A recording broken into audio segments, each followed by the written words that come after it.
Well, firstly, that was an absolutely superb, such a powerful film, which I think really underlines the criminality of the British Empire being, its reality being airbrushed out of existence. So I think we should just give the team another big round of applause and a big cheer.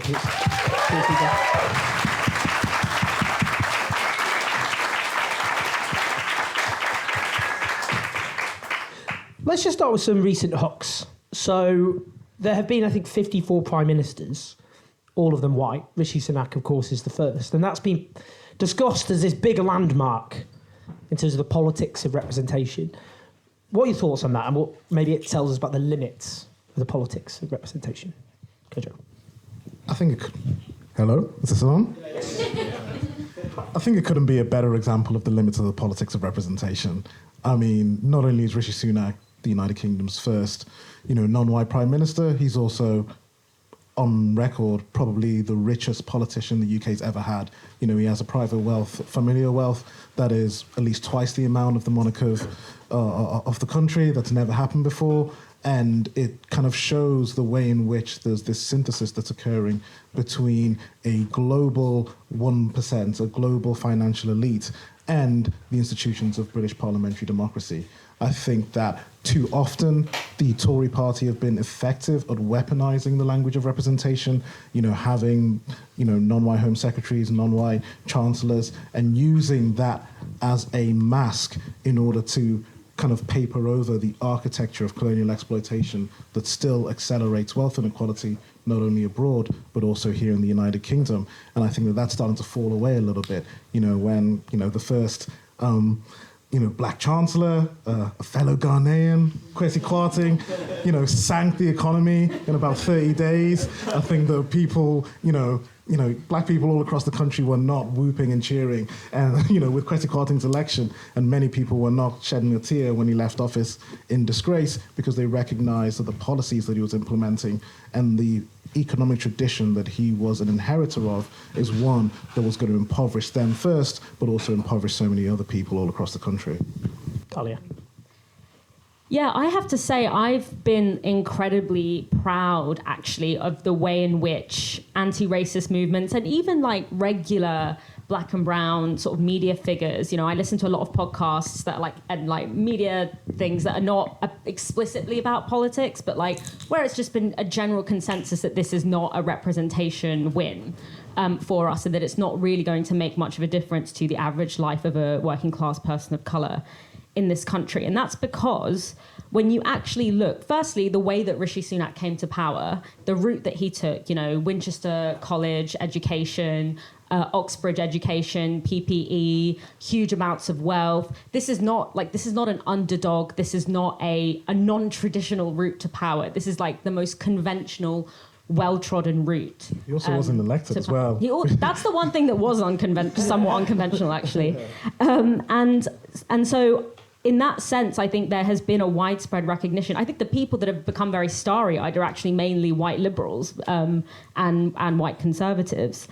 But also, I think what we have to understand is that having, the conservatives, and you said this, that conservative forces, not just the Conservative Party, but also little c conservatives, have always known the representation and identity game. It's not even an innovation for them to have, a brown prime minister in a sense, because within empire there was always an important role that local elites played in actually perpetuating the system of colonialism. When you look at the relationship of Rishi Sunak and his broader heritage as well, their relationship to the empire is not one that is shared by the most people of colour in the world. This is someone who has hoarded his wealth through the use of colonial era tax havens, through colonial era tax loopholes, the non-dom status that made his wife incredibly rich. That is something that was introduced in order to allow plantation owners, colonizers to hide the wealth that they extracted from abroad away from, state jurisdiction. And then, you know, when you look at, I think his heritage is in the East African Protectorate. You know, this is a very specific group of people who garnered a huge amount of wealth and political power from the empire. So there was always space within colonial systems for a select number of people of color, of racialized people, to benefit politically and economically. And so there's actually nothing novel about a kind of the rise of a figure like Rishi Sunak. And I think that is actually broadly understood on the ground. I don't think it's actually taken much work to really clarify that this is just another rich person who has a huge amount of, who is not only has a wealthy and like politically powerful background, but in terms of who he represents today in his politics, that continues to be, that is where his allegiance is, you know? My colleague Najee Malik wrote, huge to have the first PM of colour. It only took running twice, losing the first time, not actually being elected the second time, 2 PM resignations, the shortest serving PM in history, and an entire economic meltdown to shunt him into number 10, a proud moment. So the Queen is dead. Sorry if that was an insensitive way of, that's your first time you've heard about that. Spoiler alert. You know, and obviously she came to the throne back in 1952 before many of the colonies were liberated from imperial rule. We've got discussions at the moment about, for example, Jamaica becoming independent. We had a pretty disastrous royal tour by Prince William and Kate. Do you think these are opening up? Is it offering some sort of space for discussions which were previously shut down? I mean, well, I'm still in mourning, so I don't know how I can answer the question. But if I try and compose myself, I think that I think that with the passing of dear Elizabeth, there has been a separation between the personality of the monarchy and the way in which, you know, her kind of grandmother-esque kind of characteristics were synthesized with a particular nostalgia for a Britain that had passed, and a kind of fresh look at the institution of the Crown itself. And I think that that's something that was already happening in the colonies. You know, Barbados, we know, became a republic. Those, you know, Jamaica's announced its intention to become a republic.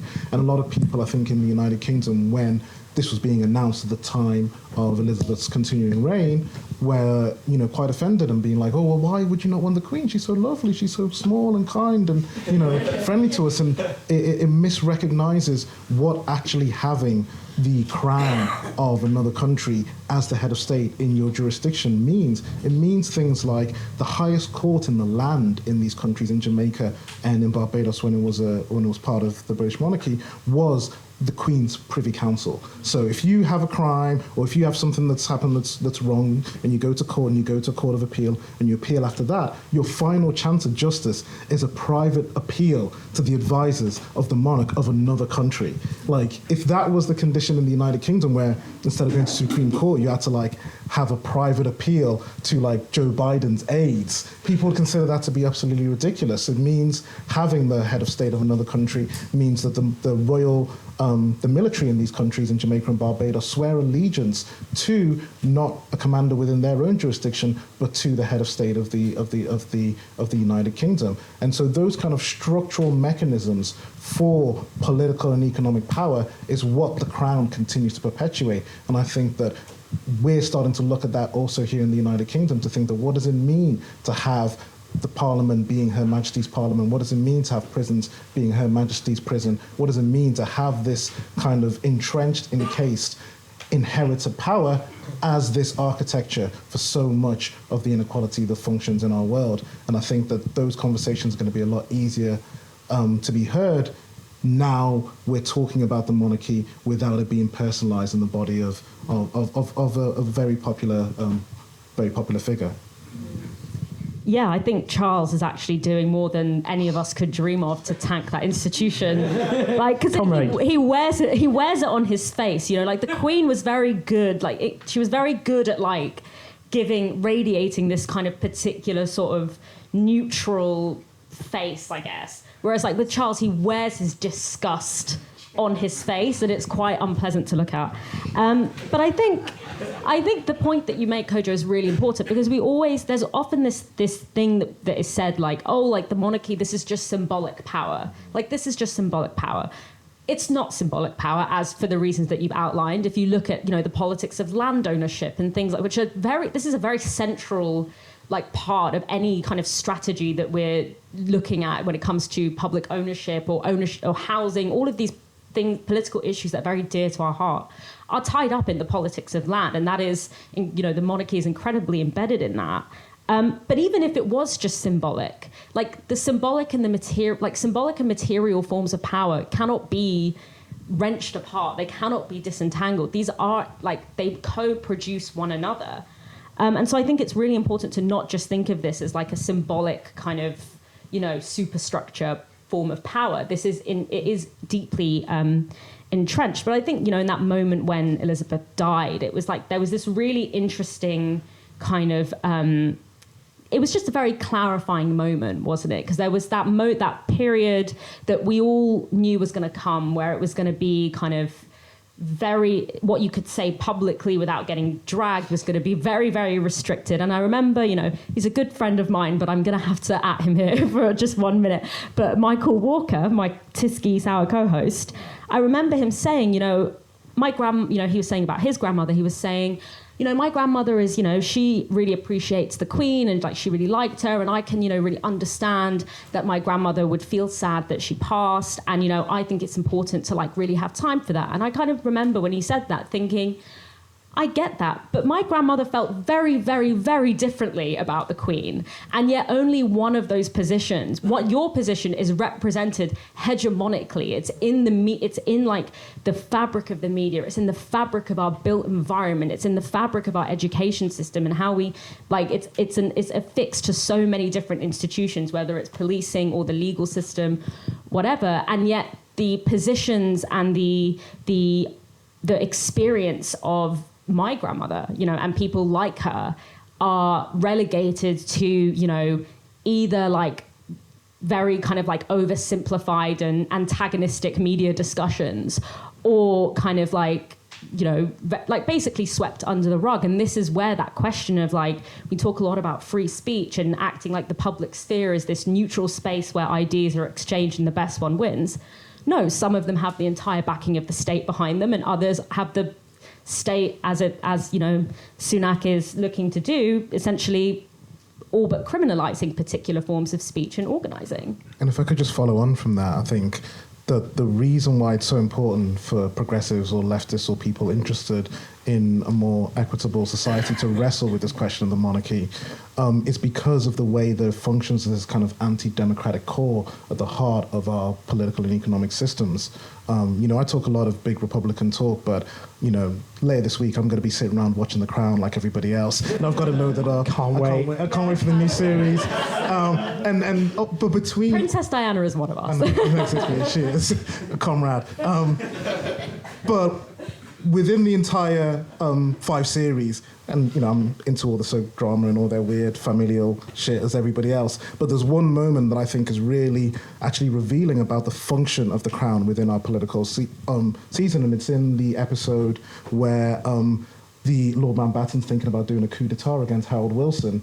When Cecil King, apparently the Daily Mail editor, wanted to do a coup removing Harold Wilson from office due to, very mild social democratic policies that he was implementing. And, Mountbatten, played by the imperious Charles Dance, talks about how in our political system, a coup against a sitting prime minister is impossible. It's impossible unless we get the support of the overall head of state, this anti-democratic core, which is of course the monarch. And they play it out, and Elizabeth's like, "Oh, that's a bit wild. We're not going to do that." But it reminds us that the way that our political system functions, our parliament can be suspended, it can be prorogued, it cannot function, and we have the ability through the Privy Council to be able to directly pass legislation that can run a government and allow it to function. That can happen without the need for any type of suspension of, emergency powers or any kind of usual kind of authoritarian policies. We have an authoritarian core in the heart of our constitutional system, and that is the monarchy, and that can be used at any time. Just before I bring the audience in, Friedrich Engels wrote in 1864, "What a misfortune it is for one nation to subjugate another. All English abominations have their origin in the Irish Pale." he was talking about the phenomenon of the boomerang there. And I mean, we've proved incapable as a country of coming to terms with the horrors inflicted by empire. You know, Mike Davis just died recently. He wrote Late Victorian Holocaust about the tens of millions of Indians who died in famines caused by British rule. You know, in people's lifetime, the Mau Mau uprising in Kenya, the violent suppression of the Kikuyu people, and you know, put in mass camps, tortured, murdered, happened in, you know, the lifetimes of our parents, many of it. But it's not, you know, it hasn't permeated the public consciousness, it's been suppressed. Is this the only way we can get some sort of reckoning with the empire, to make it about Britain, about what's happened, about our own injustices? Do you want to start, Dalia, this time? Because I keep getting Kojo to start. Yeah, I mean, I think that's a really interesting question. And I think that there is, when we talk about how the fates and the realities of working class people in this country are bound up with the historic fates and struggles of working class people around the world, like, it's not just a strategic argument, it's a spiritual one, it's a philosophical one, and it's a historically grounded one. And I think it is an important one to make. And I think that I mentioned it in the film, I think that I didn't realize how far away from the end goal we were starting. But what I would say is, because, you know, I was with the Rhodes Must Fall campaign. This was like one of the first campaigns that really talked about the politics of statues, which has now become sort of like a regular mainstay. You know, whenever an editor's like got time to fill, they're just like, let me just get someone riled up about a statue. But I do think it's important to take stock of how far the conversation has moved on, even if it still feels like it's in the gutter, which it is. But when we were, you know, in 2015, when we first started that campaign, I cannot emphasize the extent to which it was like we were just alone in the public sphere. Like, it was just like completely an unspeakable thing to mention. We were vilified and we were demonized, and there was no space to speak about these things without ridicule, without all of the ways in which the media, like, you know, I mean, comrades of mine in the movement had daily Times journalists, you know, turning up to their neighborhoods in South Africa, like asking for gossip and asking for dirt. Like, it was a serious media operation. And I think the fact that it's become more of a back and forth shows that like organizing and struggle in these, and, you know, struggle has continued in so many different ways.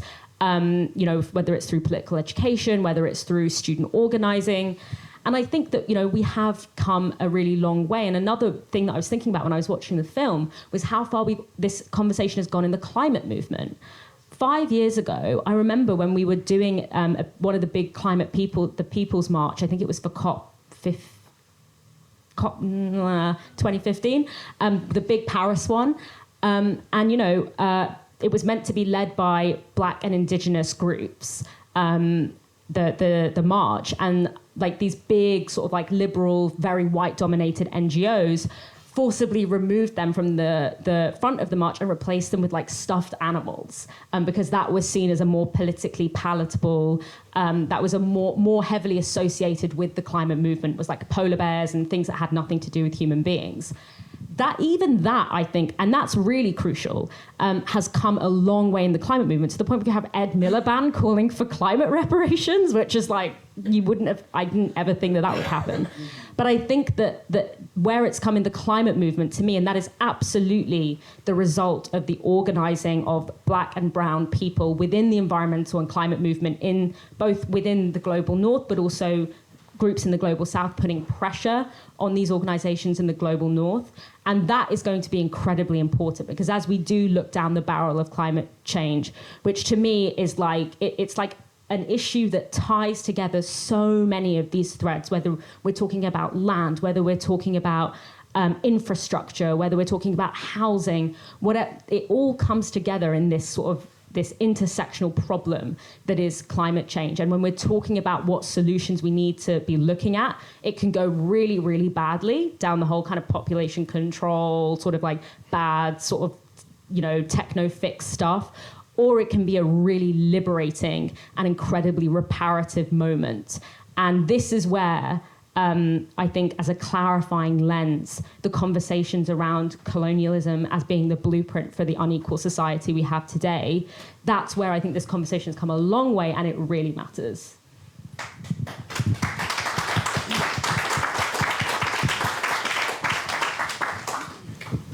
mouthful. How'd you follow that?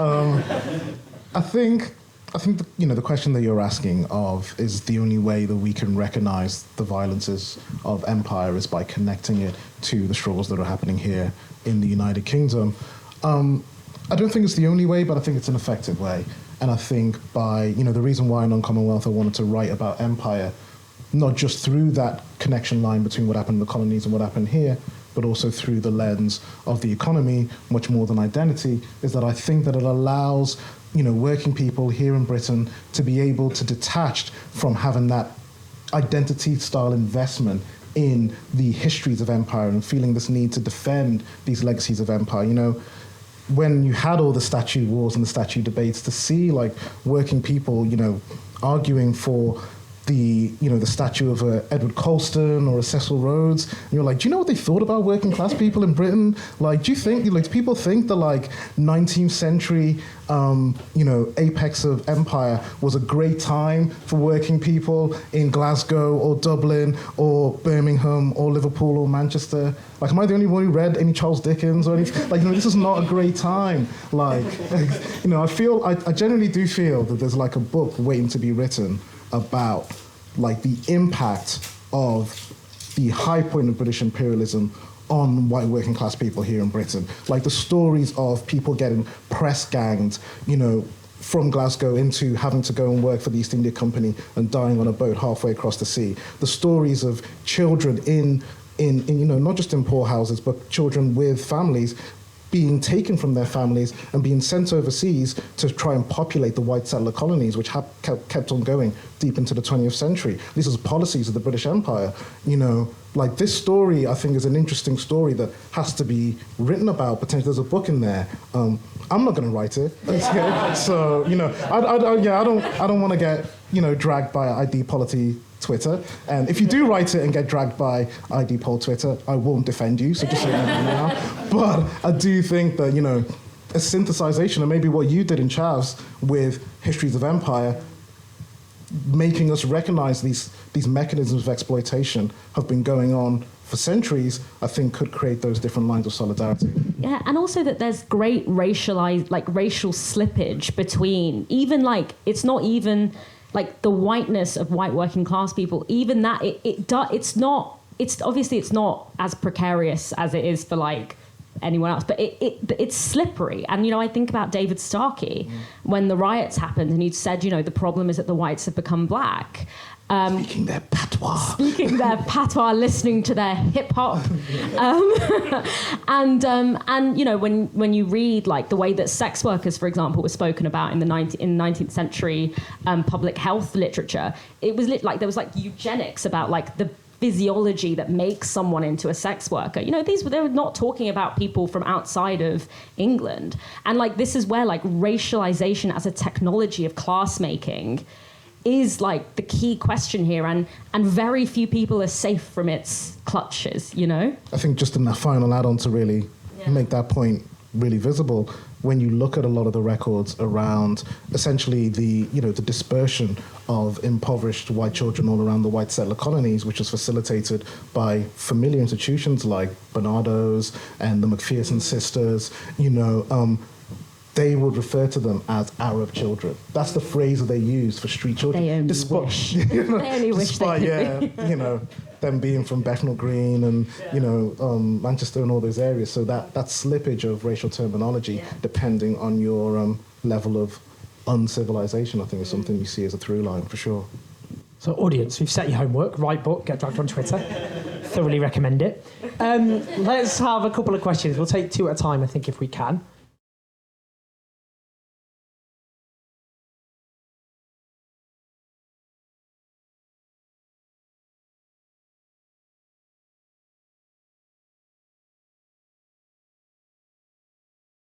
Yeah, because you want to start with the most tedious people on the British media piling on you, on Enoch Powell, etc. No, absolutely. So, like you mentioned, I wrote an article, and it was in the. I feel if I'd have wrote the same article in the Guardian, no one would have cared.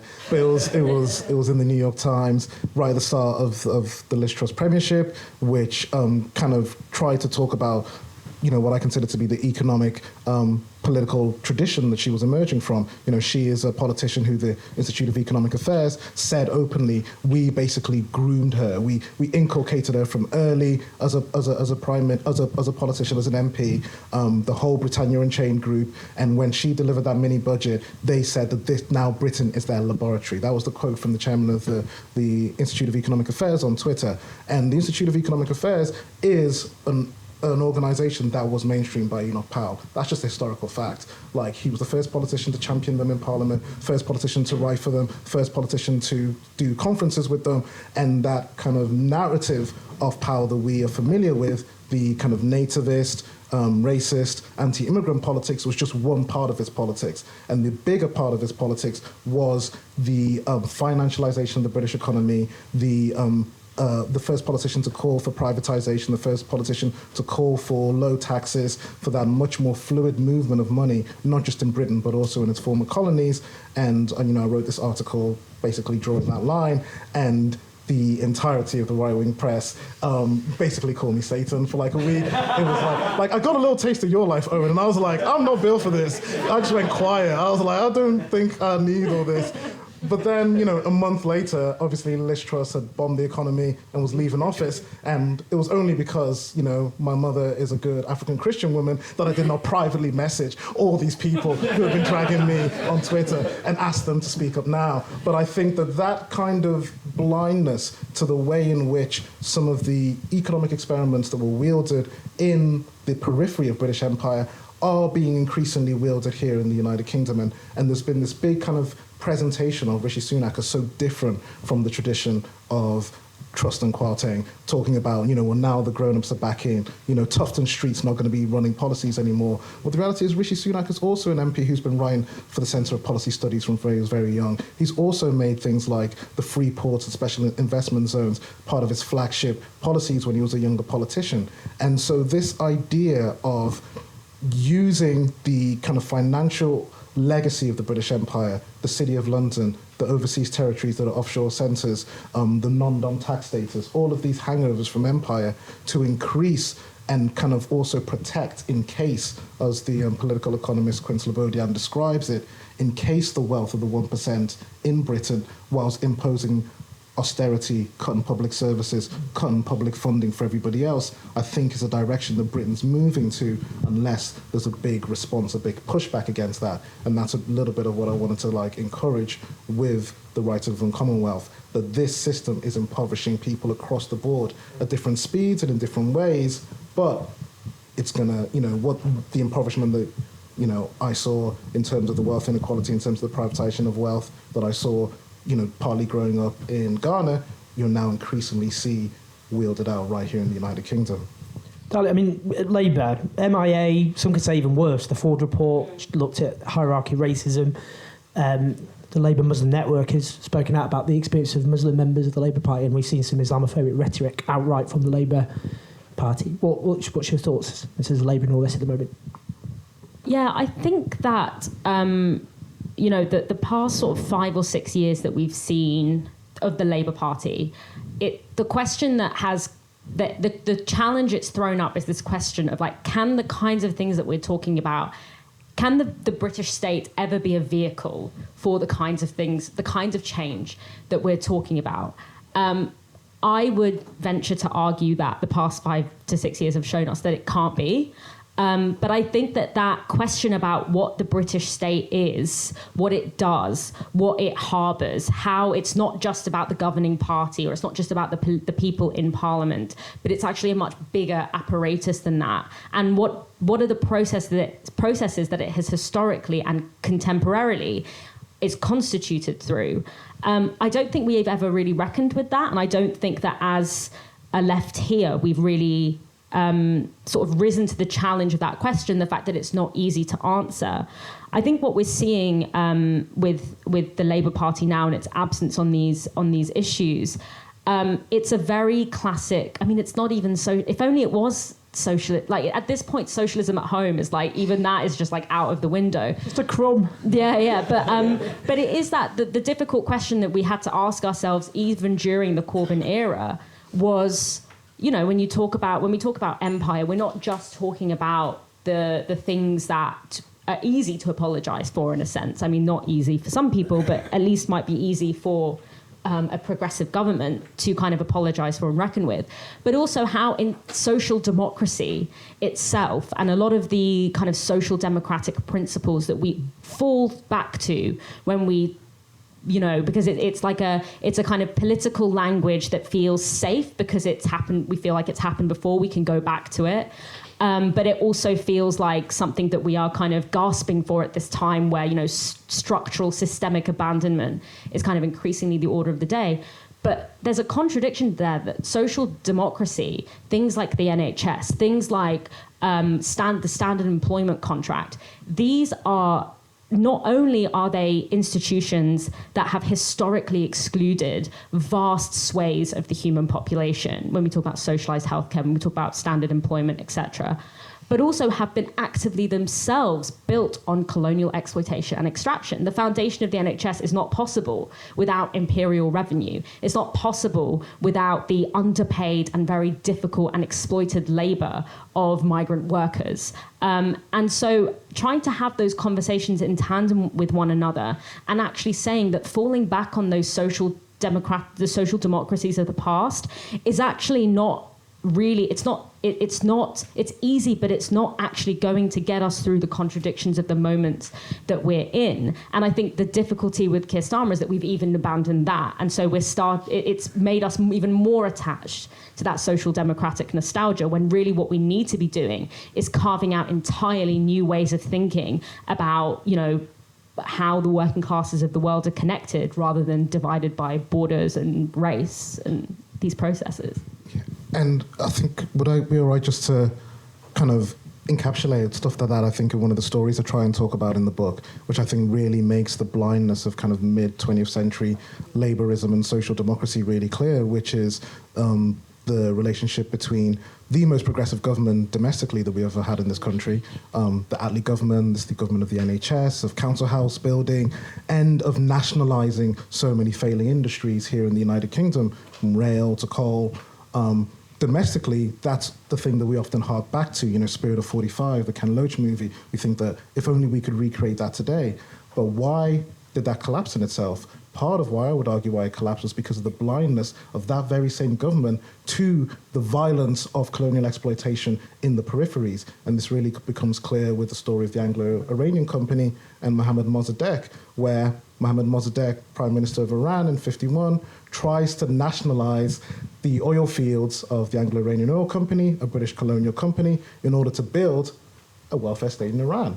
Now, you might think, considering the Attlee government did the exact same thing, they might have some understanding and some solidarity maybe with the Mossadegh government, but that is not what happened. The Attlee government first tried to get a UN resolution to wage war against them. They took the Mossadegh government to the ICJ, and then eventually, when the second Churchill government comes in, Britain teams up with America and has a coup d'etat against the Mossadegh government and returns their property back to the Anglo-Iranian Oil Company, at which time the Anglo-Iranian Oil Company think international scandal, hurt the brand a little bit, might be time for a little name change. And so they then changed their name to British Petroleum and now BP. And here we are in 2022, where we have a cost of living crisis, where the profits of BP are reaching record levels, whilst everyday people are having to decide whether they need to heat their home or whether they're going to be able to eat food this winter. BP as a company is constantly cited as one of the largest tax avoiding firms,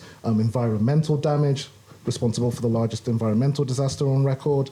The undermining of the edifice of the welfare state was done by companies like that, and the reason they were able to do that is because they were able to build their power in the colonies and then come back here in the United Kingdom. I always, just to end with this example, I always say the Attlee government kind of treated the colonial companies almost like, somebody who treats a beloved family dog who's like, I want you to like behave in the house, you know what I mean? Only go to the toilet over here. Don't bite the kids, you know, whatever. And then, but outside the house, you know, you can just shit wherever you want. You can bite anyone's kids. You can tear everything up. And then 50 years later, it's going, oh, hang on a second, we've got this crazy dog in the house and it's destroying everything. How did this happen?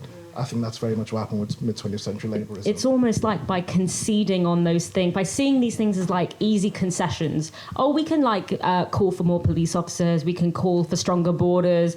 We can talk about, you know, in liberating people abroad. You are feeding the monster that's then going to come and eat you. You know, you're feeding it, you're nourishing it, and that's the kind of connection that is forcibly broken when we talk about what's happening abroad as something that is completely, you know, separate from what is happening at home.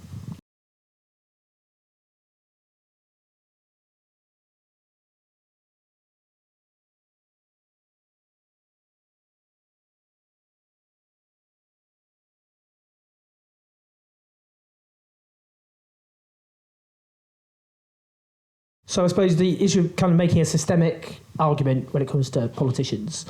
And also Liverpool, it's interesting, Liverpool used to be the heartland, or a heartland of working class conservatism. A lot of seats now where you weigh the Labour vote were hardcore Tory seats. And that had a lot to do with Empire, didn't it? It was the sectarian divisions, Ireland, etc. So, yeah, why don't we start with you on that, Liverpool? Yeah, I mean, it was really great, and I really appreciated Freddie and Aaron giving me the opportunity to kind of speak about the larger argument of empire, like through the city, you know what I mean, that, you know, like from moving to the area when I was 7, you know, it still feels like home. And there is obviously a clear relationship. You know, Liverpool is a city whose arc and fall like rises with the British Empire. You know, it goes from, you know, being something that's relatively regional and peripheral to being, you know, give or take Glasgow, the second city of empire, you know, incredible amounts of wealth, you know, particularly during the age of transatlantic slavery. And then when you start to get deindustrialization and financialization, is, you know, put into, as Thatcher called it, managed decline in the 1980s, and you get really some of the harshest deindustrialization politics, you know, that's impacted and went all the way up to, you know, I remember the Docker strike, which was like 96, 97. So, you know, it's really quite late that stuff's going. It's not just the 80s. And so I think there's definitely a rise and fall that you could tell through Liverpool, but in a way, I also feel that like we could have told that story through Glasgow. We could have told that story through the automobile plants of Coventry. We could have told it through the steel plants of Sheffield. You know, there is that rise and fall of these industrial cities in Britain that have to do with the shift in geography and shift in political economy of empire and decolonisation. So I think it's not just a kind of exclusive Liverpool story. That's a good lens and a good vehicle to talk about it. But I think it's something that could be equivalent and could be translatable to many other localized contexts as well. Dalia, just that point about, you know, not politicians not just being bad people, but making a kind of broader systemic argument and the challenges there, and the failure, I suppose, Labour not going to do that given the tradition their leadership hail from. Yeah, I mean, I think that now more than ever, I mean, this has always been true, but I think now more than ever, it's like understanding our relationship to institutions or entities within the British state and understanding what our relationship to that needs to be. And, you know, there was this phrase that was like often used by like in and against the state. Well, we're not in the state, but so we could just be against it. No, and I think that looking at, I think the climate movement is like a really important like mobilizing force that is creating a really interesting space on the ground. I think policing is going to be a really important flashpoint. I think it's really interesting that during, you know, the kind of most progressive leader, I would say, of, you know, the Labour Party, obviously Jeremy Corbyn, the big thing that was always conceded on was policing. This was, you know, it was electoral, like it was toxic electorally, you couldn't touch it, so we're going to go full throttle, refund the police, all of this. 6 months later, you have one of the most incredible, not just like racially diverse, not just like age diverse, but geographically diverse movements on the street, inspired by an abolition, like if not a completely abolitionist perspective, but at least one that is far more critical, has a far more critical lens on the institution of policing than we might have expected. That is incredibly, I think that's going to be, and especially with some of the bills that are coming out of Parliament now, that is going to be an incredibly important space, I think. And I think workers' movements. I think we are seeing an incredible not only like strikes across different sectors, which, we have seen in British history before, but I think the way in which it is hitting, middle-class professional sectors as well. We are seeing a workers' movement that is really building. And I think that the union movement needs to really embrace a lot of the arguments that we are talking about here today, because the British trade union movement does have a history that is deeply embedded in the one that we have spoken about today, in a way that's there are positive radical actors within that, but there are also a lot of actors within that history that have been very active in pro-border politics, in a racist politics, in a politics that pits working class people of color against white working class people. And I think that if this, this wave of workers' movements is going to be successful, it has to really shake itself of that history and really embrace the kind of politics that we've been talking about today, because that way it can link up with, the kinds of movements and the kind of organizing that is happening globally, and really developing a politics of dignity and resources that is not attached to labels like citizen, to labels like employee, to labels like a full standard worker, but actually coming up with a kind of politics that has a way of speaking about dignity and value that is independent of those kind of labels that we have always understood to be the things that confer rights and resources. And that's a tough one. And our movements have internalized it, but I'm seeing increasingly, particularly amongst younger people who had the summer of gender, they've had the summer of race, now they have the summer of work. I think that, they are really equipped to kind of talk about these things together. And that really excites me.